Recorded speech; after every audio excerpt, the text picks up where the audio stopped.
Om Swastiastu. Selamat pagi saudara, apa kabar Anda hari ini? Semoga selalu dalam keadaan sehat dan tentunya juga berbahagia. Kembali lagi bersama saya Dewi Nitya dalam program Sapa Bali Pagi, Ruang Psikologi. Dan seperti biasa hari ini kita akan berbincang bersama dengan psikolog, perwakilan dari HIMSI Bali atau Himpunan Psikologi Wilayah Bali. Dan saat ini di tengah-tengah saya di studio telah hadir seorang psikolog klinis anak. Ya, beliau adalah Demira Saifa, MC Psikolog. Dan hari ini kita akan membahas salah satu topik yang menarik, yaitu tentang bagaimana menjaga kesejahteraan psikologis atau well-being orang tua serta anak selama di rumah saja selama menghadapi masa pandemi COVID-19. Kita akan langsung berbincang dengan Mbak Demira. Halo Mas, sehat ya? Sehat. Kabarnya harus selalu sehat, stay safe ya? Stay safe selalu. Ya. Dan kita akan membahas salah satu topik yang juga banyak diperbincangan saat ini, dipertanyakan juga, mengingat kita saat pandemi ini kita banyak menghabiskan waktu di rumah, khususnya untuk orang tua dan anak juga semakin banyak memiliki waktu. Namun sebelum itu kita akan membahas dulu sebenarnya kalau untuk well-being sendiri ya, kesejahteraan psikologis itu menurut psikolog itu secara definisi seperti apa? Oke, kalau kesejahteraan psikologis itu sendiri sebenarnya bagaimana sih kita itu bisa merasa konten atau merasa senang dan aman dan nyaman gitu dengan keadaan diri kita sendiri. Nah, bedanya kalau kesejahteraan subjektif itu benar-benar kesejahteraan kita, apa yang membuat kita bahagia, aman dan nyaman itu bisa saja berbeda dengan apa yang orang lain rasakan. Jadi kebahagiaan kita itu bisa beda banget. Apa yang kita rasakan membuat kita bahagia itu bisa jadi sangat subjektif terhadap situasi kita pada saat itu. Oke, berarti maksudnya berbeda-beda begitu. Beda setiap banget, orang, semua orang sangat subjektif begitu ya. Nah, berarti kalau di sini kita berbicara soal keluarga. Nah, kalau keluarga sendiri itu berperan tentunya penting dalam pembentukan well-being seseorang, itu seperti apa? Nah, jadi kalau misalkan dari dalam keluarga itu sendiri juga, karena keluarga itu kan kayak tempat pertama banget kita, anak-anak, orang tua dan yang lainnya itu berada gitu ya. Lingkungan primer lingkungan primer banget gitu. Jadi semua bagaimana anak itu merasa aman dan nyaman di lingkungannya itu nanti akan sangat terpengaruh oleh bagaimana dia berada di dalam lingkungan keluarganya gitu. Kalau misalkan dari dalam keluarganya tuh sudah adanya membuat dia merasa aman dan nyaman dan itu bisa percaya sama orang tuanya, akan lebih mudah bagi dia untuk merasa bahagia dan bisa mengoptimalisasikan dirinya juga di luar lingkungan keluarga gitu. Jadi itu seperti pengaman gitu buat anak-anak agar dia menjadi lebih bisa well-being gitu di luar rumah. Oke, itu menarik ya. Berarti ketika anak-anak itu memiliki seperti kepercayaan atau rasa konten gitu, puas dengan keluarganya, berarti itu juga akan mempengaruhi bagaimana dia berinteraksi di luar. Berarti pada saat ini artinya attachment dengan orang tua itu penting ya? Iya, penting banget. Nah, kadang-kadang ada tuh keluarga yang mereka tuh kelihatannya dekat gitu ya, mereka kelihatannya dekat, tapi sebenarnya tuh nggak terlalu attach gitu, tidak ada kelekatan yang sangat emosional, warm gitu, ataupun hangat. Jadi itu yang harus ditingkatkan gitu kualitasnya, bagaimana untuk mendapatkan atau menjaga kelekatan emosional antara orang tua serta anak, terutama pada situasi pandemi seperti ini. Ini sangat penting banget adanya kelekatan emosional dengan orang tua serta anak, seperti itu. Baik, tapi sebelum kita berbicara ke pandemi, berarti kedekatan fisik itu tidak selalu attachment secara emosional? Iya, belum tentu. Karena kalau misalkan kelekatan fisik itu sendiri kan belum tentu orang yang dekat terus sama kita, atau misalkan di rumah selalu ya all the time ketemu sama keluarganya gitu, belum tentu mereka itu connect secara emosional. Bisa jadi mereka tuh ngerasa orang tuaku kayaknya terlalu mengekang aku, atau orangku tidak terlalu peduli sama aku. Jadi tidak adanya malah aku tuh connection secara emosional dan trust sama orang tuanya tuh malah tidak terjadi. Tapi ada juga yang kelihatan mereka tuh sibuk berkegiatan masing-masing gitu ya, tapi ketika di rumah mereka benar-benar punya quality time.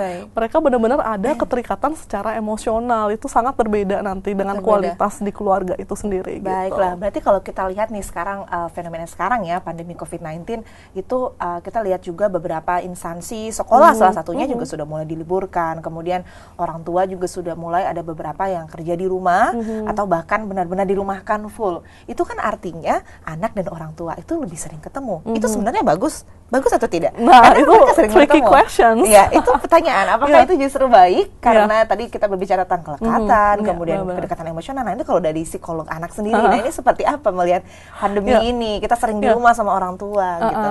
Nah, sebenarnya ini benar-benar yang kayak tricky questions Iya. dan memang banyak banget yang lagi mikirin tentang hal ini gitu ya.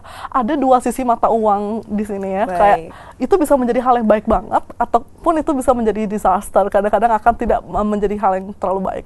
Karena yang pertama, bagaimana kita setiap hari yang biasanya tidak 24 hours setiap hari gitu di rumah, sekarang harus setiap hari. Wah, itu berarti intensitasnya gitu kan bertambah, sangat bertambah.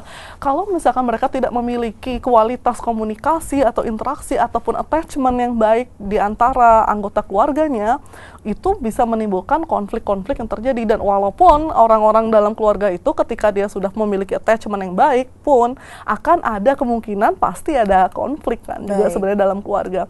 Nah, tapi ketika tidak terlalu bagus gitu ya connections di antara anggota keluarganya. Nah, ini tuh bisa menjadi pemicu permasalahan. Makanya ini benar-benar kesempatan juga sih sebenarnya sekarang gitu ya untuk memperbaiki si kualitas hubungan antar anggota keluarga gitu. Oke, Penting sebelum banget. kita berbicara tentang bagaimana memperbaiki kualitas hubungan dengan keluarga, tentunya semakin sering kita ketemu anak, pasti akan ada masa ketika kita itu juga seperti lelah begitu ya bertemu dengan anak. Apalagi kita tahu juga rutinitas orang dewasa dan anak-anak itu berbeda. Apakah mungkin selama pandemi ini justru anak dan orang tua itu semakin berkonflik begitu? Bisa banget. Bisa ya? Itu bisa banget ya. Nah, jadi gimana ya, orang tua dan anak tuh memiliki keinginan dan kebutuhan yang berbeda-beda. betul. Cara mereka untuk memandang dunia tuh juga berbeda gitu.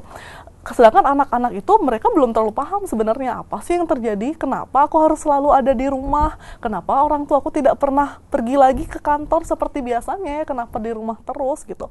Nah, jadi ada perasaan tidak nyaman juga di anak, aku pingin main, aku pingin ke sekolah segala macam, tapi sekarang dia nggak bisa. Orang tuanya pun begitu, orang tuanya pun merasa aduh sekarang aku seperti stuck. Mungkin ada beberapa orang tua yang merasa seperti stuck gitu, aku di rumah terus harus sama anakku, padahal kerjaanku juga banyak.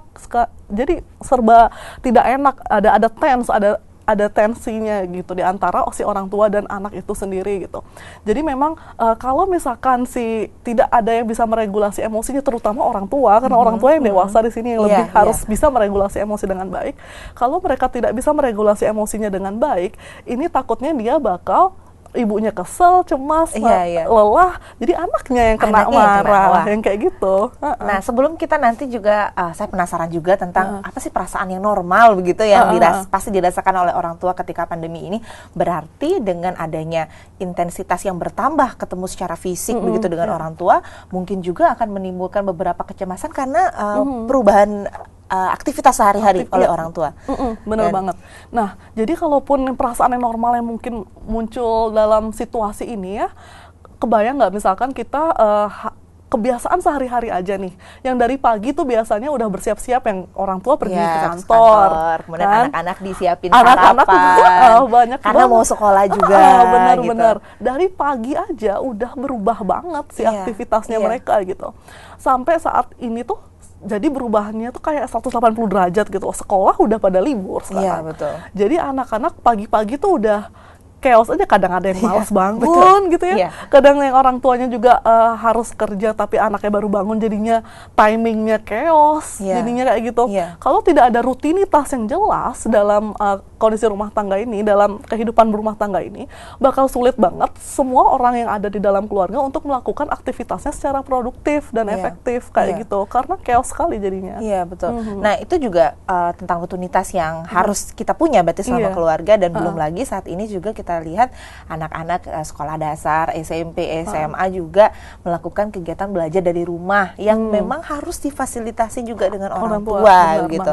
Nah, itu seperti yang apakah semua orang tua itu pasti bisa memfasilitasi anaknya untuk belajar? Karena biasanya itu adalah peran guru ya. Nah, tiba-tiba si orang tua harus, wah ini saya harus jadi guru di rumah. Nah, itu mungkin banyak banget orang tua yang merasa ini tuh overwhelming, sangat susah dan mereka tidak terbiasa. Meskipun kedengarannya gampang sebenarnya. Kedengarannya gampang ngajarin anak buat PR. Tapi kadang-kadang yang sulit itu adalah perannya kan jadinya tercampur nih, Yeah. peran sebagai orang tua, peran sebagai guru. Kadang-kadang ini tuh susah untuk benar-benar ketika waktu belajar si orang tuanya benar-benar oke, serius untuk menjadi ngajarin gitu. Dan kadang-kadang ada yang anaknya nggak mau belajar dibiarin, ada yang terlalu ngontrol. Maksa Jadi untuk anaknya, gimana ya. nih porsinya? Dan orang tua sendiri juga sudah merasa terbebani gitu dengan kayak aku sendiri juga aku nggak tahu nih, banyak sekali hal yang tidak pasti sekarang, kerjaanku kayak gimana, sekarang ditambah beban untuk mengajarkan anakku di rumah.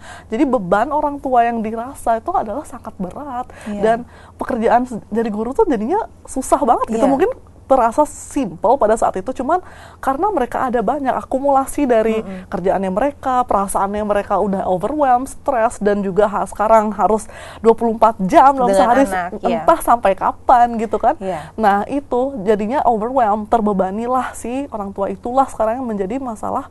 Orang tua banyak banget yang ngerasa aduh terlalu susah nih kayaknya kalau anak-anak kebanyakan di rumah terus tanpa sekolah, kayak itu sulit.